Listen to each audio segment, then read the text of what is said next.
Hi hello welcome back to my channel హిమారా medicine vlogs అండి. Please subscribe my channel.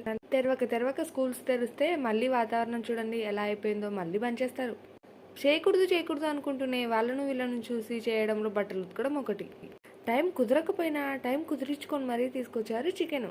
ఇంతకంత బలవంతంగా ఎందుకు చేయాల్సింది వచ్చిందంటే, మా ఇంటి ఓనరు చికెన్ చేయదు, వాళ్ళ హస్బెండ్ చికెన్ తింటారు. ఎందుకంటే ఆయన కూడా ఫౌజ్లో ఉన్నాడు కాబట్టి. మనము సౌత్ ఆంధ్ర నుంచి వచ్చామంటే చాలు వీళ్ళకి ఎక్స్పెక్టేషన్స్ స్పీడ్స్కి వెళ్ళిపోతాయి. ఎందుకంటే వీళ్ళకు దోశ, ఇడ్లీ, సాంబార్, పొంగనాలు ఇవంటే పిచ్చి. ఒక్కసారి టేస్ట్ చేపించామంటే చాలు మళ్ళీ వాళ్ళే అడిగేస్తారు.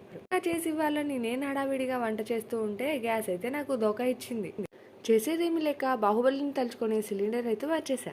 ఇక్కడ వీళ్ళు మధ్యాహ్నం లంచ్ త్వరగా చేసేస్తారు, నేనేమో వణికిస్తున్నాను. ఏమనుకుంటారో ఏంటో. ఇదైతే అదైంది, ఇచ్చేద్దాం. ఇక ఈ ప్లేట్ వచ్చేసి మా ఫోజీ షాప్ కోసం రెడీ చేసా. ఒక వీడియో నచ్చితే లైక్, షేర్, సబ్స్క్రైబ్. బాయ్.